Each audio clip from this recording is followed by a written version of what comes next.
Hey everyone, welcome back to channel. तो आज हम लोग केमिस्ट्री का जो बेसिक केमिस्ट्री है उसका लास्ट चैप्टर कवर करने वाले हैं, जिसका नाम है मेटल्स एंड नॉन मेटल्स।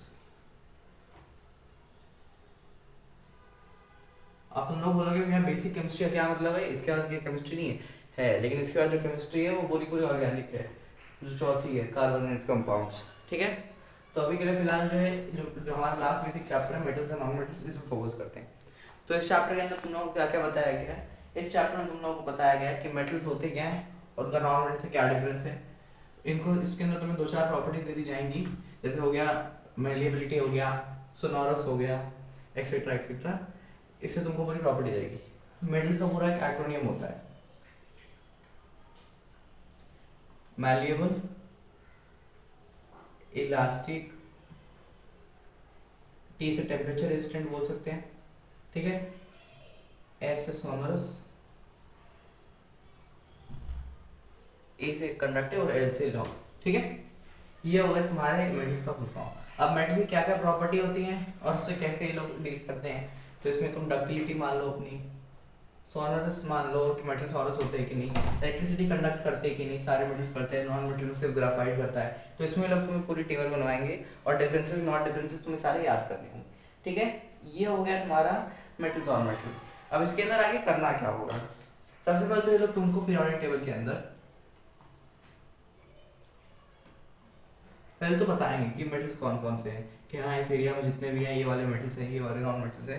फिर उसके बाद ये लोग तुमको धीरे धीरे डिफाइन करना चालू करेंगे कि हाँ मेटल्स के अंदर ये क्वालिटीज होती हैं, उनकी रिएक्शन ऐसे होते हैं, उनके अंदर लूज वैलेंस इलेक्ट्रॉन्स कम होते हैं, वो 1 to 3 इलेक्ट्रॉन्स जिनके होते हैं उनको मेटल बोलते हैं। ऐसे ऐसे करके ये लोग डिफ्रेंशिएट करेंगे। नॉन मेटल्स के अंदर फिर बताएंगे कि नॉन मेटल्स के अंदर ज़्यादा होती हैं, इनकी फिजिकल प्रॉपर्टी बताई जाएंगी कि इनकी low melting point, low boiling point होती है, इनको नाइफ से काट सकते हैं कुछ नॉन मेटल्स को, ऐसे करके पूरा बताया जाएगा। फिर उसके बाद जो है रिएक्शन के बारे में आएंगे कि इसमें एक आती है रिएक्टिविटी सीरीज। इसको क्या है, रिएक्टिविटी सीरीज के अंदर क्या होता है कि तुम्हारे जितने मेटल्स हैं उनकी एक लिस्ट दी जाती है कि ये मेटल्स ऐसे रिएक्ट करते हैं। क्या है वो? के एन ए सी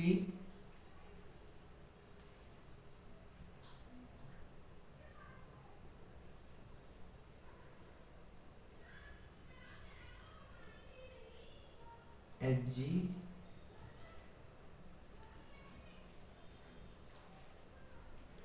इसको याद करने की ट्रिक भी होती है। सारे सारे मेटल्स जो है ये एलिमेंट्स के हिसाब से होते हैं। अब इसके अंदर सबसे ऊपर है के और एन, ये सबसे ज़्यादा रिएक्टिव मेटल्स है। इनको तुम ये आग में रिएक्ट कर जाते हैं, पानी में रिएक्ट कर जाते हैं, इससे तुम लोगों को इनके साथ रिएक्ट नहीं करना होता। और सबसे नीचे के जो मेटल्स हैं जिसके अंदर गोल्ड आ गया, सिल्वर आ गया, ये कहीं रिएक्ट नहीं करते। अब इसके अंदर तुम लोग को आगे बताया जाएगा कि वाटर के किन टाइप के साथ ये लोग रिएक्ट करते हैं, कि कोल्ड वाटर के साथ रिएक्ट करते हैं, रूम टेम्परेचर पर रिएक्ट करते हैं, हॉट में रिएक्ट करते हैं, स्टीम में रिएक्ट करते हैं, या फिर करते ही नहीं है। तो ये 5 कैटेगरीज होती हैं और इन कैटेगरीज के अंदर हर एक को डाला जाएगा। ठीक है, इसके अंदर तुमको एक क्वेश्चन भी आता है जरूरी कि जब जो है कार्बन रिएक्ट करता है पानी के साथ, तो सॉरी कैल्शियम रिएक्ट करता है, तो फिर वो उसके साथ उठ जाता है क्योंकि उसके जो बबल्स बनते हैं पीपीटी के साथ उड़ जाते हैं। फिर उसके बाद आती है मेटलर्जी। मैं तुमको बताया था ओवरव्यू में कि मेटलर्जी से एक पूरा चैप्टर जुड़ा है। तो फिर मेटलर्जी में तुमको बताएंगे कि मेटल्स के क्या क्या यूजेस होते हैं, उनको एक्सट्रैक्शन कैसे करते हैं, उनकी प्योरिफिकेशन कैसे होती है, और फिर उसके बाद इसके अंदर तुमको अलग अलग रिएक्शन देंगे, जैसे कि रेल ट्रैक से रिपेयर करने वाले रिएक्शन देंगे। फिर उसके बाद तुमको कोरोजन बताएंगे, कोरोजन होती कैसे है, कोरोजन को कैसे प्रिवेंट करते हैं। तुम लेयर चढ़ा दो कि कोरोजन होती कैसे है कि जब मेटल के कॉन्टैक्ट में H2O आता है, एयर आती है, तो फिर वो कोरोड कर जाती है। इसके लिए तुम जो है इसके ऊपर लेयर चढ़ा सकते हो, कोई भी फ्रिक्शन को प्रिवेंट कर सकते हो। वेयरिंग ऑफ के लिए गैल्वेनाइजेशन हो गया है, फिर इतने सारे तुमको चाहिए होते हैं। ठीक है, ये सारे मेथड से तुमको बताते हैं। फिर उसके बाद ये लोग क्या करेंगे, एक्सट्रैक्शन के अंदर क्या बताएंगे, 3 टाइप्स के प्रोसेस बताएंगे कि हाँ आपको जो है अगर low in reactivity series, medium in reactivity series और हाई इन रिएक्टिविटी सीरीज, ये तीनों में से कैसे निकालना है। हाई के अंदर के आ जाएगा, Na आ जाएगा, मीडियम के अंदर जितने भी आ जाएंगे जिंक आ जाएंगे, आयरन आ जाएगा, एक्सेट्रा एक्सेट्रा, और लो के अंदर जितने नीचे वाले हैं सिल्वर हो गया, गोल्ड हो गया, ये सारे आएंगे। ठीक है, अब ये जो ईल्ड के अंदर है हर एक के अंदर कैसे होता है, जैसे इसको निकालेंगे हम लोग इलेक्ट्रोलाइसिस करके, इसको निकाल सकते हैं हम लोग, रोस्टिंग होती है जो कि एक और के साथ होती है। फिर उसके बाद क्या दूसरे को जो है एक को ऑक्सीजन में फ्राई करते हैं, दूसरे को बिना ऑक्सीजन की हीट देते हैं, तो फिर वो बन जाता है। ऐसे कर करके अलग अलग प्रोसेस डिस्क्राइब करेंगे, जो कि प्रोसेस की इक्वेशन डायरेक्ट उठ के आ जाती है एग्जाम के अंदर तुम्हारे, ठीक है। अब इसके बाद ये लोग जो है एक सेक्शन होता है जिसके अंदर तुम लोगों को बताते हैं कि मेटल्स नॉन मेटल्स बाकी सॉलिड कैसे कनेक्ट करते हैं। चैप्टर नंबर 2 में भी था ये वाला कि मेटल्स सॉल्वेंट्स जो है बाय कार्बोनेट के साथ कैसे रिएक्ट करेंगे, कार्बोनेट फॉर्म कैसे होगा, उनके यूजेस क्या क्या होते हैं, एक्सेट्रा एक्सेट्रा। अब इसी के अंदर तुमको एक चीज जो कि बहुत ज्यादा काम की आती है, लुईस डॉट डायग्राम्स। क्या है ये? अज्यूम करो हमें पता है कि Na और Cl आपस में रिएक्ट करते हैं,